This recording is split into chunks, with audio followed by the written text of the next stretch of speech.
People, deluded, I'm back again. The grind don't stop now. How can I? Now, by the time you're watching this video, I would have done a watch along for Germany versus Scotland. I would have covered the transfer news that came out earlier today, or the transfer rumors. But there's been some other emerging news, allegedly courtesy of David Ornstein. Reiss Nelson has informed Arsenal and Mikel Arteta he wishes to leave. Mikel Arteta is said to have met with the agent of Ivan Toney, and we're being linked with another French centre-half in Todibo. Now, as we know, 99.9% of these rumors are BS, but it makes for great talking points. And actually today, the 14th of June, the transfer window has officially, opened. So if I share my screen with you lot, let's get into it, man. And as usual, smash the like button, all of them good things, people. Again, it's officially open. So again, we'll have to see who we sign. Now, David Ornstein, 2 hours ago at the time of making this video, has said Reiss Nelson has informed the club he wants to assess his options for a potential transfer this summer. The 24-year-old Englishman signed a new deal last July, which committed him until June 2027 and includes an option to extend by 12 months. Nelson's game time was limited last season and approaches for him arrived in January. However, they were rejected as Arsenal competed for the Premier League and Champions League. The North London side would be looking for about 20 million, including add-ons, if they are to let the academy graduate leave. Crystal Palace, Fulham, Nottingham Forest and West Ham are among the clubs interested in Reiss Nelson. For me personally, Nelson, those are some good clubs. West Ham make sure you stay in London. You get first team football there. Crystal Palace, you're a South Londoner. There's some football for you to get there. Fulham's a good club. Nottingham Forest as well. So, I mean, at 24 years of age, he needs to play regular football. I say it before. I understand why it's a difficult decision of his because, you know, you've been a young man, a young boy to a teenager, to a young man, to a full rock-ass grown man now at 24 years of age. Mikel Arteta likes you. You're obviously comfortable at Arsenal. You're a Hale End grad. You have played, but reality is minutes are currency.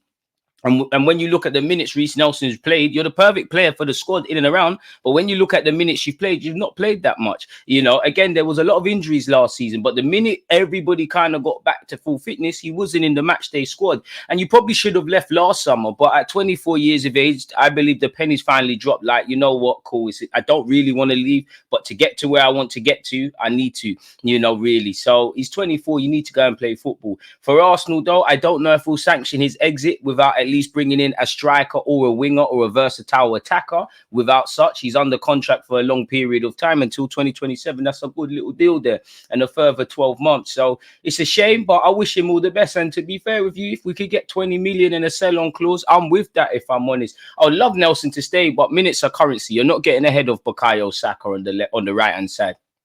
On the left-hand side, you've got Trossard, you've got Martinelli. There might be another winger coming in. I'd reckon Gabriel Jesus, whether it's on the left or the right, is likely to play more than you, really and truly. So you need to go and get football, a bit like Eddie Nketiah and potentially Smith Rowe as well.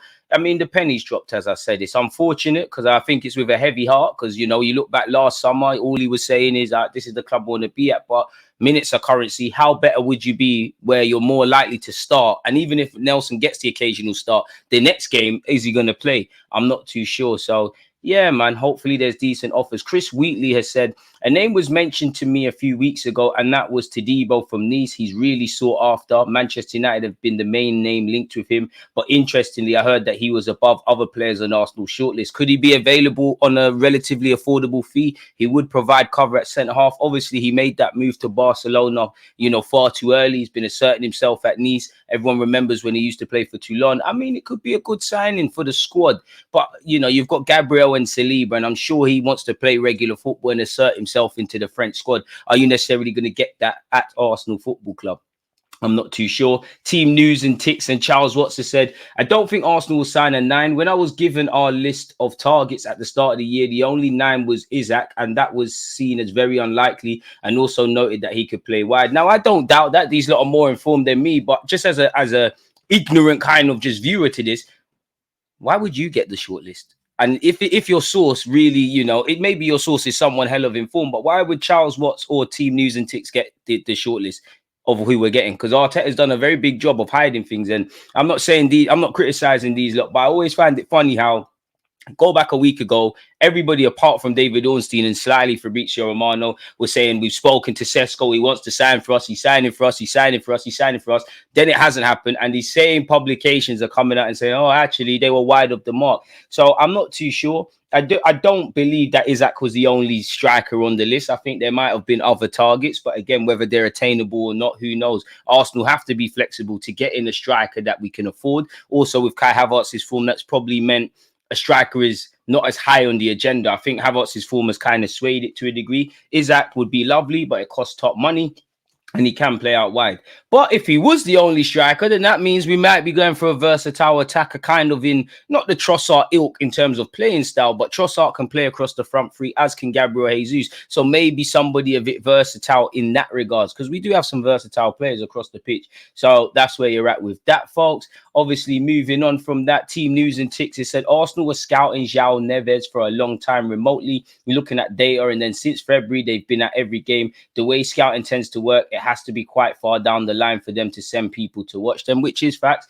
They're serious. I can't say anything in terms of we're directly speaking to him. I'm not saying it isn't happening, but if it is, I don't know about it, and I highly doubt it's happening in terms of scouting. They've gone to the highest level possible. Naturally, I think he's right there, you know, and I do think fans confuse hearing a club is scouting the player to mean they're going to buy them. Of course, there's legs to that, but scouting means you're kept, you know, up to date. You know, of what this player's strengths and weaknesses are. There could actually be, you know, other players that we're looking at, you know, that play for Benfica, not necessarily him, and he's going to cost a lot of money.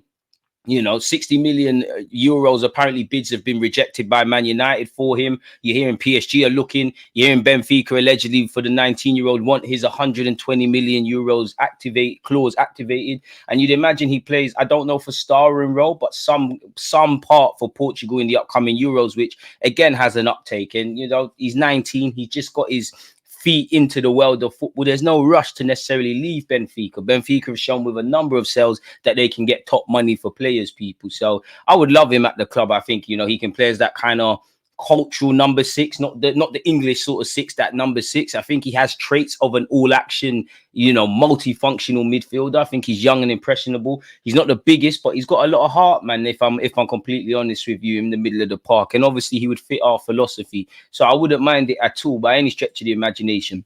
I don't think anybody expects Arsenal to sign Ivan Toney, but nonetheless, Team News and Ticks on why the links with Toney have gone quiet. They don't like him. They met him and didn't like him. Boy, first impressions count. When he signed with his agency in August last year, they said, what do you want? He said, get back playing, get in the England squad and move to a big club, preferably Arsenal. He saw himself fitting in as the 9. He thought he would get tons of goals, and he thought he'd suit the system. I think you do, and I think the club do. But again, I'm very wary for obvious reasons why, you know, you don't want to be talking about attitude and things of that ilk. But I don't think it's anything to do with the way you play. I think your mentality is spot on. I think the ability to take penalties, I think the way you play up front fits the system. And obviously you being English helps with homegrown. I think all of that is wonderful for Arsenal.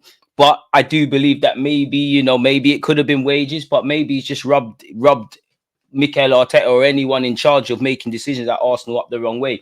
They met him and they purely didn't like him. With Toney, there's just stacks of evidence of personality that you'd imagine Arteta didn't want around the squad. Now, I don't know how to feel about that necessary comment because, you know, obviously, you know, Toney, I think people misunderstand his, you know, his self-confidence for arrogance, in which all the best players have arrogance. Messi might not look it, but Messi had the arrogance. Neymar had it. Henry had it. Everyone had it. The best managers, Pep's got it. Arteta's got a bit of arrogance. So I'm not necessarily sure of that. And you know, it's very easy to question mark someone's personality like that. Just because a man's done gambling and made a mistake doesn't mean he's got bad attitude issues. Now, I'm not privy to Ivan Toney. I'm sure the club have done their due diligence. We know Mikel Arteta is very big on personality and how you carry yourself. Ivan Toney seems a really goal-orientated family man to me. He is very chatty though, and I don't think the Brentford comments rubbed them up the wrong way, rubbed Arsenal up the right way. Obviously, we've dealt with Brentford where Raya's concerned, so there could have been a willingness to get a deal done. But I do agree that is probably for off-field reasons or how he might have come across to, if I'm completely honest with you. From one striker that is at the club but could depart, as you know, where Chido Obi Martin's concerned, 1 minute he's staying, then he's going Bayern, then Dortmund are interested. Apparently, we're still facing competition from Dortmund and Bayern. I can understand the law of Bayern Munich, but surely him, Borussia Dortmund, quickly, you're going to come through, you probably get sold. Apparently, both Bundesliga sides have held direct talks with his family and reps for the 16-year-old. If he stays, great. If he goes, it is what it is. As long as Ethan and that Max Dalman guy are progressed to the first team when the time comes, I don't really care. Big up Chido, because I think he's got all the qualities. I think for a big man, I think across the course of the season, I think he struggled when he played for us at under 19s level against Sevilla, but I think his general play is improved. I think for a big man, you see many people his height just bully, just rely on bullying. He can bully, but he don't rely on that. He he thinks, he plays with his feet. He tries to play football, as stupid as that sounds. And then the physique is there. I do think he's got that positive chip on his shoulder. I think he relishes responsibility to make the difference. Anyone that watched him play for Denmark's under 17s recently in the under 17s Euros seen that. And of course, the goals he's been scoring at under 18s level, while technically being a schoolboy, it's ridiculous, man. Allegedly, Jack Wilshere has also spoken to Martin. Apparently, Arsenal, have confidence in him staying. Apparently, his family members believe a switch to Germany would be beneficial. I mean, at the end of the day, you got to do at 16 years of age to put your best foot forward in ultimately carving out a career. I'm sure you've had a great, opportunity at Arsenal. You've done your thing. I do think if you stay, you could progress to the first team. But and I actually feel he'll play a lot of under 21s football next season. But at the same time, if Arsenal, whether this season or next, bring a multi-million-pound striker in, technically Havertz ain't going anywhere. Gabriel Jesus ain't going anywhere. There's a pathway there. There's not a pathway there, in which Bayern Munich, you could say there's Kane and there's a bunch of players. Dortmund the same, but you get it. There's a clearer path. So at the end of the day, these lot got to do what's best for them people. Arsenal are seeking to put him on a scholarship, and when he turns 17 in November, get a pro deal. Obviously, German clubs can offer you a pro deal at 16. So that's something that kind of kills all the clubs already. He did say he's going to stay at Arsenal, but, words are nothing. Arsenal apparently have a 4-man shortlist of forward targets, and they've been revealed. Allegedly, they consist of Ferguson of Brighton, Zertsky of Bologna, Gyökeres, and actually Nico Williams as well. Now, I've covered that in a previous video, so go and check that out.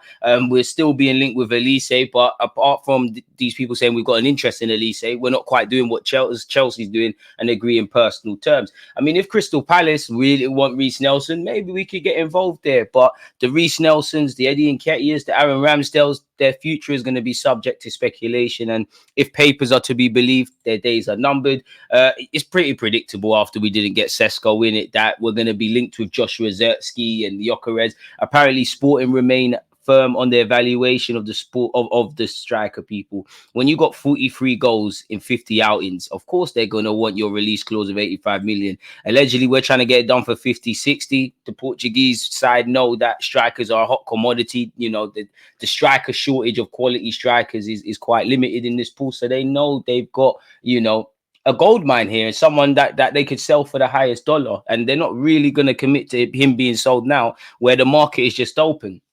A striker might not, you see Man United, Chelsea and Arsenal all linked with strikers, and they're all of importance. But internally at those clubs, they might be saying we need to get a centre mid, a defender, do all of that, and then target a striker. So Sporting could be waiting on that. Apparently, they're more likely to sell Osman Diamande and Inacio before they sell Gyökeres, people. So we'll have to see exactly what's going on in that regards, people. But with that being said, that appears to be everything at this moment in time. Any other transfer news and whatnot, I'll get it out, get the videos out for you lot. You lot, let me know your thoughts on everything we've discussed. Most importantly, thank you for tuning in and listening. Stay safe, stay blessed. Peace.